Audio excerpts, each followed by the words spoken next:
Tomorrow's going to be nuts. And there's a lot of really weird things going on. So I think we should just jump right in.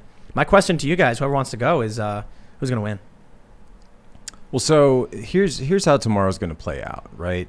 The left has already kind of said this, and the media is sort of massaging this talking point into their broadcasting, where they're talking about this thing called a red mirage.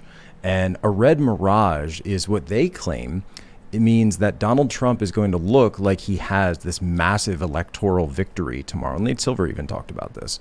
And yet then the mail-in ballots in some of these states will get counted later. And then so that is going to be cut into. Now, in some states, they do it differently. In some states, they'll begin counting immediately when the polls open.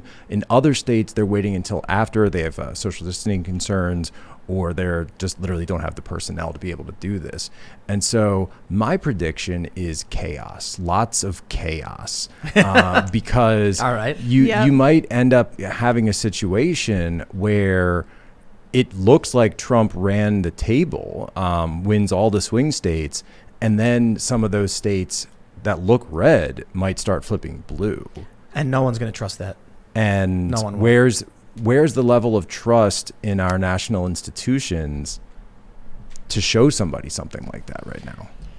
Right. I mean, I am so hesitant usually to make predictions, especially when perhaps if I say something in 24 hours, we're all going to look so stupid. But my gut instincts, and it's kind of like one of those examples of don't believe your lying eyes, right? When I see the huge, enormous rallies in places like Pennsylvania, and, you know, even in places like Arizona, what is it, 96 miles, the little Trump caravan they had. Wow. I feel like Trump has a legitimate chance of winning. But the whole thing with the mail-in ballots, all of that happening, I'm not sure. I think, you know, what's probably going to happen is that in a lot of these swing states, it's going to lean toward Trump, and then people are going to say, hang on, we can't yet call it because we have all these extra ballots to count.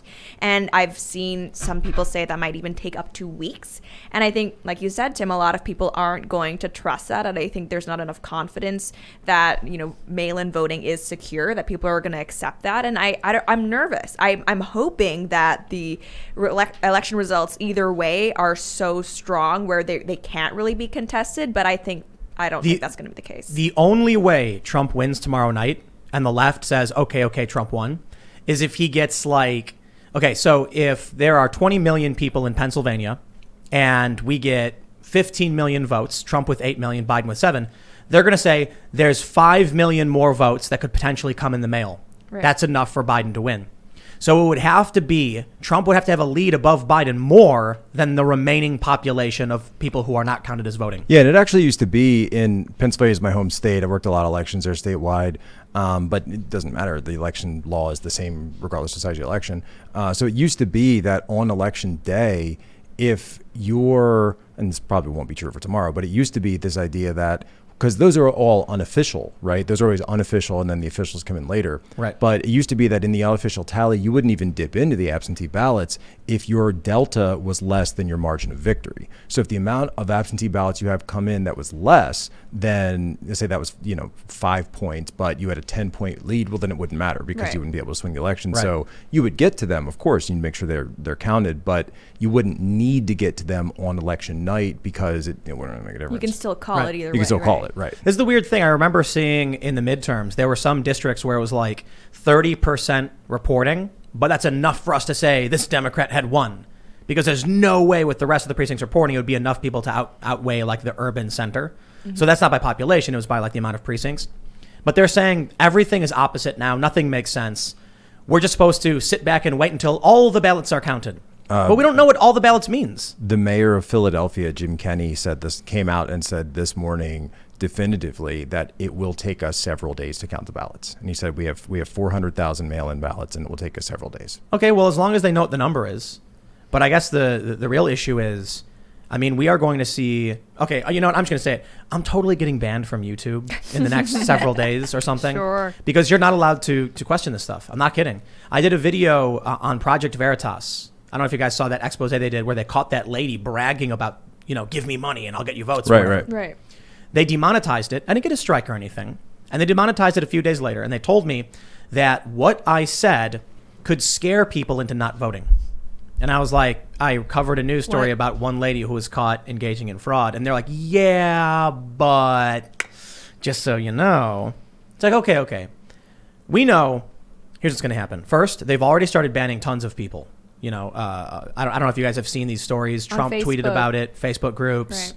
And yeah, people are just getting eliminated. I'm willing to bet tomorrow Trump's going to have a very, very clear, definitive majority. This is my prediction, which I know in a day they're going to be like, "You're so dumb, Tim." Wow. Okay, so I think Trump's going to do really, really well in the key states he needs to win. It's going to look like historic voter turnout. It's going to be epic, and then they're going to say, "We refuse to call it. We're going to wait until all the votes come in," but they're not going to know even if they say like we sent out 400,000 ballots. That was Philadelphia. That's what Kenny said. Yeah. Wait, they sent out or they received? I would have to double check, but I know the number he said was 400,000. Right, because that's a huge difference. And I think that's probably what you're getting. Right. At. If they, I think it was received. Okay. If they send out, like, look at New Jersey. Let me Google. How many mail-in ballots did Jersey send out? How many people live in Jersey? 8 million or something. Right. Everybody got a ballot. Plus, people don't live there. That's the craziest thing. I'm college kids that aren't in school. What do you do with that? That are like not from Jersey, but are that there are for not from Jersey, but what have they registered at their dorm? Did they register at the apartment they rent? Yeah, now they're back with Pressler their parents. Mm-hmm. Then what do you do with that? Mm-hmm. I'm willing to bet you're gonna see that New Jersey issued more mail-in ballots than they have people in the state. Not surprising. Yeah. Well, because I can tell you because in the primary, I got a ballot to my house for someone who didn't live there and didn't request one. It was a primary ballot, and now a ballot got sent to my house with one name on the envelope and a different name inside the envelope. And so it's not my business, not my ballot. So I'm going to leave it to the people who got the ballot and they can deal with it. But basically what I'm saying is I've seen the failure, but you've also got all these posts popping up of people saying, you know, I got ballots to my house, from people who are dead. So that means I saw this a lot in California, that means more ballots than people are being sent out. Right. And so this is where that sort of, and the Democrats know this, right? They're very well aware of this, and they know they put all their chips in on mail-in ballots, even though in a lot of these swing states, Pennsylvania specifically, because I know that one very well, they're worried about this. And so why they're doing this is because they're putting out that phrase, and you're hearing this phrase again and again. We need to count all the ballots. Count all the ballots. But you notice they never add, we need to verify the ballots, we need to check the ballots, the ballots need to have integrity. Well, in their minds, that's voter suppression. What does all the ballots mean? Josh Shapiro, AG of Pennsylvania, what do you mean count all the ballots? Yeah. He said when we count all the ballots, Trump will have lost. When he said on October 31st, on Halloween evening, he said, and this is a guy I've known 15 years back when he was state rep, Josh Shapiro, and he usually doesn't go full mask off like that. You always have to kind of like read between the lines on him. He said, when we count all the ballots, Trump will have lost. How can an election official say something like that in a state like Pennsylvania, which is such a vital state? Probably it is the vital state. I've been saying again and again, Pennsylvania is the keystone. And yet you have an official saying that. And here's the thing, Democrats control pretty much everything in the state of Pennsylvania right now. It just is what it is. Mm-hmm. They control the Supreme Court. They control gerrymandering and redistricting. They control the governor. They control the attorney general. They obviously control the city of Philadelphia. Sometimes I think it's like Moscow on the Delaware over there. Which, and believe me, I worked in elections in Philadelphia a long time. I was the Temple University Republican chairman I was there for 4 years, North Philly. So believe me, I was there when the Black Panthers came out in 2008 in front of the polls. That was back. We didn't have iPhones back then. That was all flip videos that we gave everybody to like, hey, see something, film something. And that's where it started. And look at where that's gone too. So I don't know what's going to happen tomorrow in the city, but we're going to be on hand to find out. Right. But what's... Sorry, go ahead. Well, what's kind of concerning about it is that people like us who kind of question, hey, there's potential for fraud, right? This is not a secure system. Now the Democrats have kind of set this narrative up where if there's anything that's called into question after the fact, they're going to brand, conspiracy theorists. You're trying to subvert democracy and things like that. And I actually think, and you guys can disagree, but I don't think you will, that big tech, if anyone starts to say something like, I don't know if this is legit or valid, that's probably going to be grounds for being banned. Wrong. Oh, snap. Rug. If Joe Biden says it, it'll be okay. Oh, that's true. That's right. Yeah. Right. Yeah. So no, you're right. But if the Democrats do it, they're going to be like, well, Right. Joe Biden is allowed to declare victory. Trump is not. I'll never forget the words Mark Zuckerberg used in that.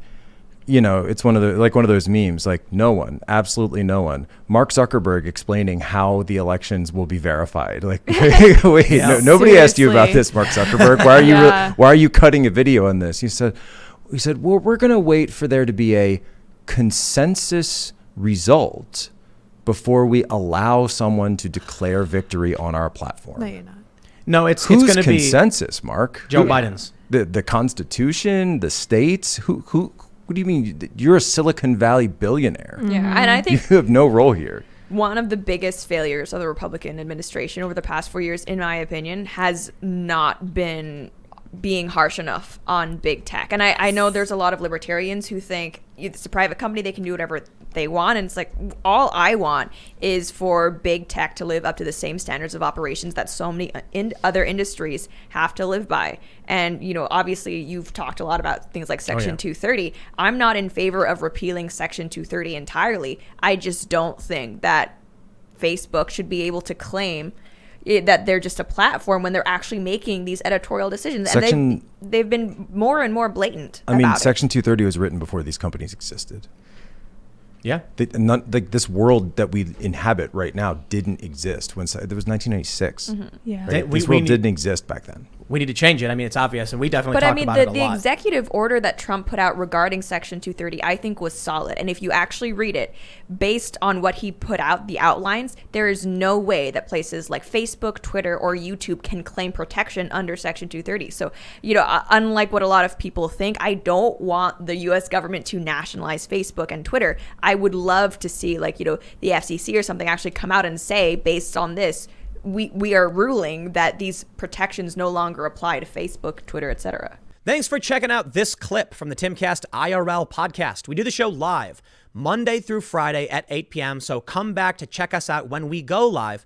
Don't forget to subscribe, hit the like button, hit the notification bell, and we are also available on all podcast platforms for free if you want to listen to us there. Thanks for hanging out, and we will see you all next time.